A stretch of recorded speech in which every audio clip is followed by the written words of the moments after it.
todos! Há poucos dias atrás nós terminamos a tradução para português de um livro de Tommaso Palamidesi com o título Uma Aventura Iniciática na Terra dos Faraós. Então, este livro é um conto, é uma história que foi vivida pelo autor e que, além de ser uma história com ensinamento, ela é também uma história fascinante, é uma história muito envolvente. E daí surgiu a ideia de nós podermos dividir esta história convosco. Vamos contar esta história em 7 apresentações, sendo que vamos então iniciar hoje. Espero que gostem e que se deixem envolver e que seja tão fascinante para vocês como foi, no caso, para mim. Uma aventura iniciática na terra dos faraós.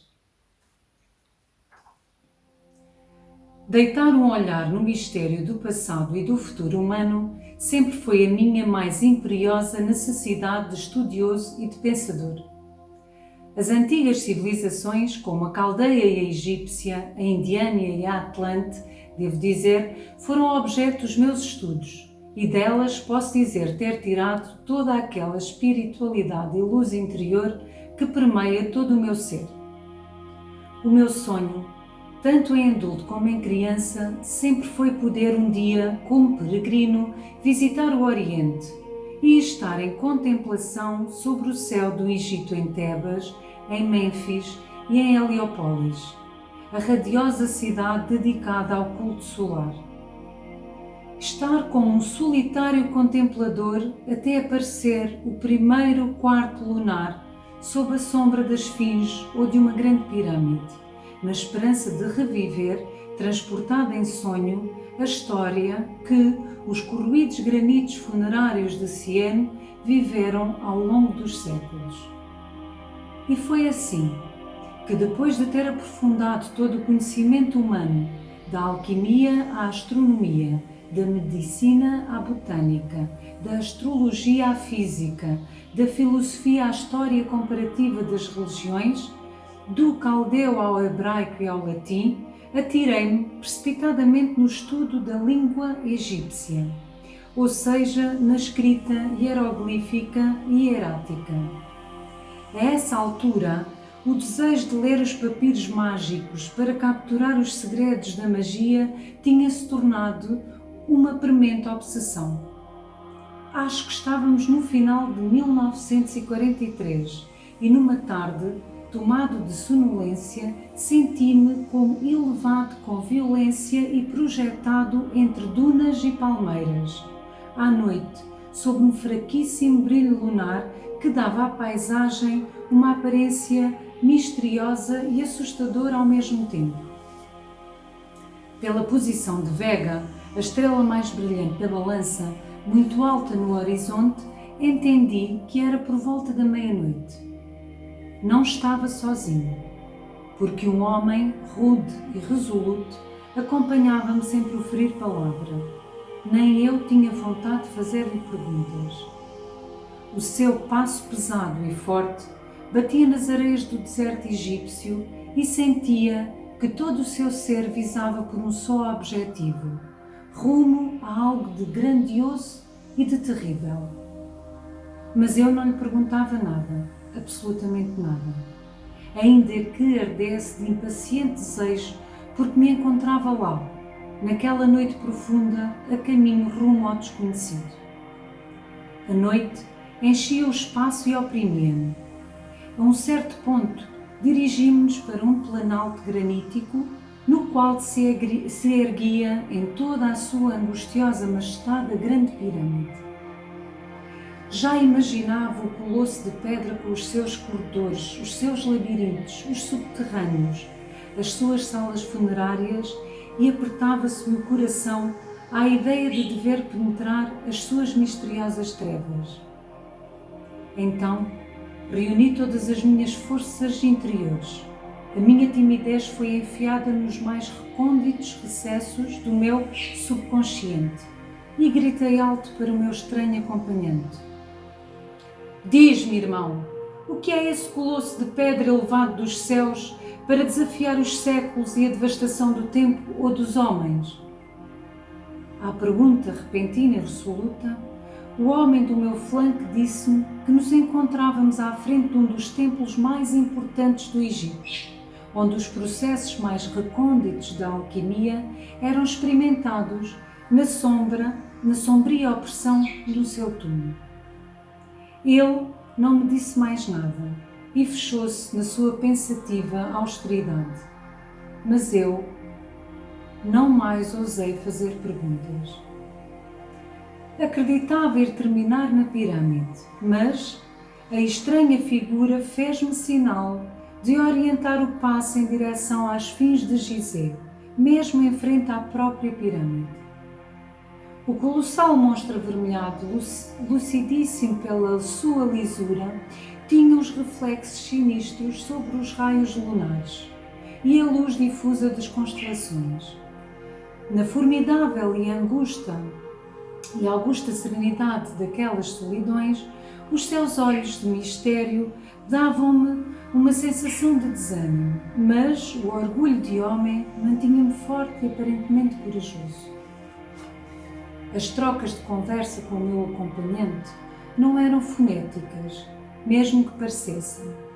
Era sobretudo um falar telepático, uma maneira estranha de se exprimir, mas tinha a impressão de que as bocas se estavam movendo. Contudo, não falávamos um dialeto local.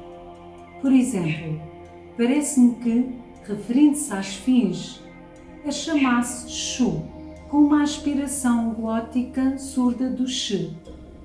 Contudo, encontrávamos diante de uma porta de bronze colocada entre as duas enormes pernas dianteiras que pareciam querer impedir o meu prosseguimento. Movido por uma força interior irresistível, quase como se tivesse tido um mandato para executar, do qual não me lembro mais nada, bati 3 vezes febrilmente e, virando-me para o acompanhador, percebi, com consternação, de estar sozinho. Terrivelmente sozinho diante daquela porta de metal que me projetava para o desconhecido.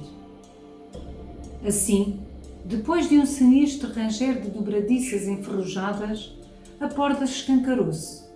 Um velho munido de uma lanterna semelhante a um braço com a mão de prata, em cuja cavidade ardia um pavio, fez-me sinal para entrar.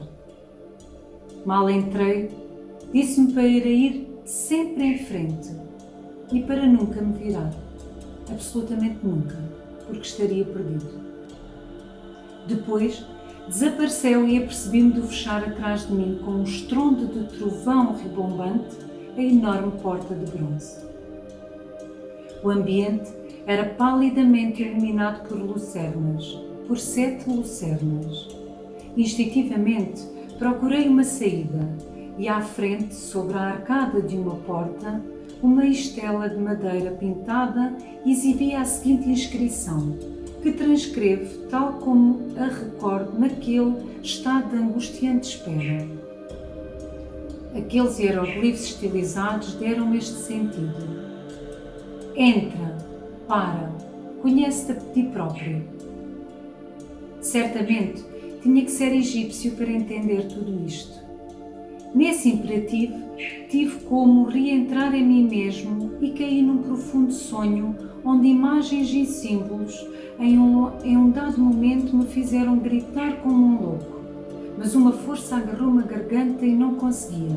Então, depois de uma luta furiosa contra mim mesmo, abri os olhos para reencontrar-me apoiado sobre a minha mesa de trabalho, todo dolorido. Tinha dormido, sonhado, recordado episódios vividos. Quem sabe? Aqueles hieroglifos estavam gravados no cérebro. Mas, antes disso, não tinha estudado essa língua. Pelo menos, desde que a cidade de Pisa me viu nascer em 1915. Depois de um fenómeno deste género, decidi entrar em contacto com o Museu Egípcio de Turim e com um especialista da língua. Tive muita sorte, porque, tendo encontrado o professor Ernesto Scamuzzi, grande especialista em língua egípcia, que lê fluentemente como se fosse italiano e traduz com uma rara desenvoltura, eu pude ser acolhido no museu e dedicar-me ao estudo fascinantíssimo da civilização faraónica. O ilustre egiptólogo era amplo em ensinamentos linguísticos e, para além disso, gratuitamente. Infelizmente, a sua mentalidade de cientista e sociólogo, longe de tendências filosóficas e muito mais ocultistas, não me permitiu encontrar nele um colaborador também no sentido esotérico. Contudo, ensinou-me a transcrever e a traduzir os hieroglifos.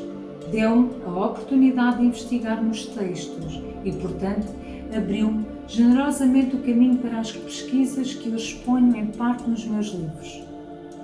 Naturalmente, não disse nada do meu sonho ao cordialíssimo egiptólogo, mas, entrando no coração da linguagem, constatei realmente nos dicionários de Lévy e de Gardiner que os acima mencionados hieroglifos se liam como na transcrição.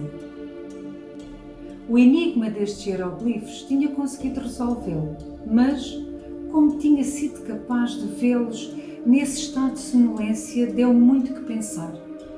1000 hipóteses convergiram à mente para explicar o meu caso verdadeiramente extraordinário, impressionante e convincente. Entretanto, os estudos com o generoso professor Scamuzzi, iniciados a 23 de dezembro de 1923 às 11 da manhã, continuavam e, francamente, encontrei-me na frente de uma língua cujas dificuldades não eram gramaticais, mas mnemónicas. Mais de 3000 ideogramas, um modo subtil de dispor as letras, tornaram o estudo apaixonante, mas cansativo. O meu ensinante não economizou tempo e fadiga para ensinar-me nesse tipo de estudo linguístico.